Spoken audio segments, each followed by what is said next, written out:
Hey everyone, Adam and Maria here at Fitness Together Burlington, going to take us through the lateral squat today. So we're going to start with our feet wider than hip and shoulder width apart.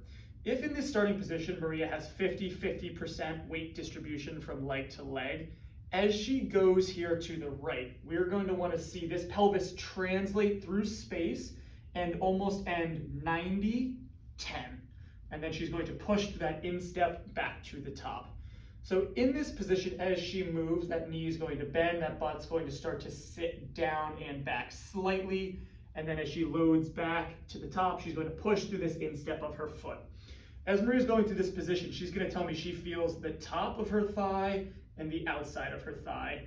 On that non-working leg, it is more than likely you will also find a deep groin stretch, all of which is to be expected. As Maria goes to this position, you're going to see that she's raising her arms up. This is to ensure that she keeps her chest tall in the position.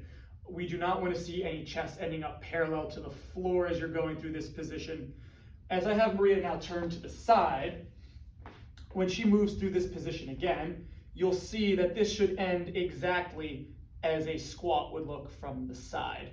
As we get a little bit better at this position, we can load this up in the goblet or any way that you see fit.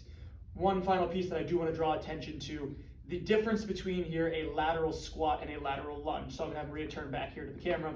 A lateral lunge is a dynamic movement. So she will step out and drop into that position and then drive herself back up.